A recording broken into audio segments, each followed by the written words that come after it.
मेरी शादी को 1 महीना ही हुआ था और मैं अपने ससुराल में नई नई थी। मेरा नाम पूजा है और मेरे पति का नाम विकास है। मेरी ससुराल में सास और 2 भाई थे।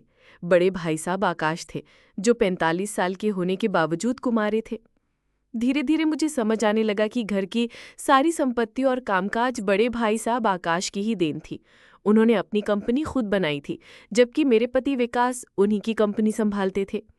हर छोटी बड़ी चीज के लिए विकास को भाई साहब से ही पूछना पड़ता था। वो भाई साहब के इतने अधीन थे कि मुझे कोई भी चीज लेनी हो तो विकास कहते थे, पहले भाई साहब से पूछ लेता हूँ। मैंने कई बार विकास से उनके बड़े भाई की शादी ना करने का कारण पूछा तो वो बोले भाई साहब को शादी करनी ही नहीं थी। सासू माँ भी यही कहती थी कि तुम्हारे आने से शायद उनका मन बदल जाए। मैंने भी उन्हें समझाने की कोशिश की, लेकिन वो किसी की बात सुनने को तैयार नहीं थे। एक दिन भाई साहब को थोड़ा बुखार आया, जो देखते ही देखते मलेरिया में बदल गया। उन्हें अस्पताल में भर्ती कराना पड़ा, जहां वो करीब 10 दिन तक रहे। अस्पताल से घर लाने के बाद मैं बहुत थक गई थी। घर में नौकरानी थी, लेकिन सभी को मेरे हाथ का खाना पसंद था। मुझसे अब विकास और भाई साहब के लिए अलग अलग खाना बनाना, साथ ही सासू माँ की फरमाइशें पूरी करना मुश्किल हो रहा था। मैंने सासू माँ से कहा, माँ, मैं बहुत थक गई हूँ, अब कुछ दिन आप भी भाई साहब का ध्यान रख लीजिए। मेरी बात सुनकर सासू माँ बोली, पूजा, तुम इतनी जल्दी कैसे थक गई? तुम्हारी उम्र में मैंने कितना काम किया है तुम सोच भी नहीं सकती।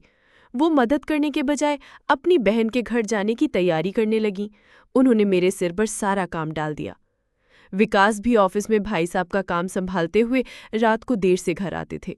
इस दौरान मैं ही दिन रात भाई साहब की देखभाल करती थी। मैं उन्हें अपने हाथों से खाना खिलाती, दवाइयाँ देती। एक दिन उनके हाथ में दर्द था तो मैंने अपनी साड़ी के पल्लू से उनका मुंह पोंछा। उसी पल उन्होंने मुझे एक अलग ही नज़र से देखा।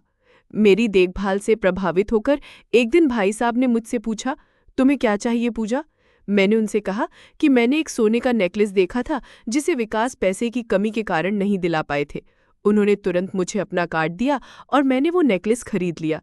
ये देखकर विकास हैरान रह गए, क्योंकि भाई साहब ने उन्हें भी कभी इतनी महंगी खरीदारी नहीं करने दी थी। धीरे धीरे हमारी नज़रों में ही एक अजीब सी नज़दीकी बनने लगी थी। भाई साहब की तबीयत ठीक ना होने के कारण कंपनी की एक ज़रूरी मीटिंग में विकास को दूसरे शहर जाना पड़ा। वो अगले 4 दिन के लिए बाहर थे। इसी बीच सासू माँ भी अपनी बहन के घर चली गई। मैं घर में अकेली थी। उस दिन मैं नहाकर बाहर आई और तौलिया लपेटे ही थी कि भाई साहब ने मुझे आवाज़ दी।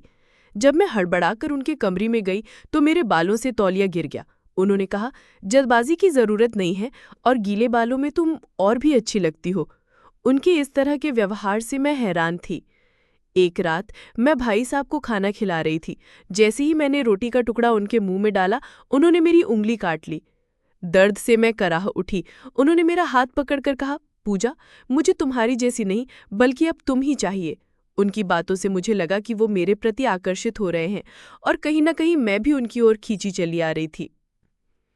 इसके बाद भाई साहब ने मुझे एक 10 लाख रुपए का चेक दिया। विकास, जो मुझे 1 लाख का चेक मांगने को कह रहे थे, इतनी बड़ी रकम देखकर और भी ज्यादा परेशान हो गए। उन्हें लगा कि हमारे बीच कुछ गलत संबंध बन गए हैं। बाद में विकास ने बताया कि वो तो बस मेरी परीक्षा ले रहे थे। अगले कुछ दिनों तक भाई साहब मुझसे कतराते रहे। एक रात जब विकास गहरी नींद में सो गए तो मैं भाई साहब के कमरे में गई। मैंने लाइट जलाई और देखा कि भाई साहब सो रहे हैं। मेरे साथ एक डॉक्टर भी था। अचानक विकास भी कमरे में आ गए और डॉक्टर को देखकर चीखने लगे। उन्होंने सोचा कि मैं अपने भाई को कोई इंजेक्शन देकर उन्हें नुकसान पहुंचा रही हूँ। विकास चिल्लाते हुए बोले, पूजा, तुम ये क्या कर रही हो? ये कौन है? तुम मेरे भाई को इंजेक्शन क्यों लगा रही हो? भाई साहब भी शोर सुनकर जाग गए।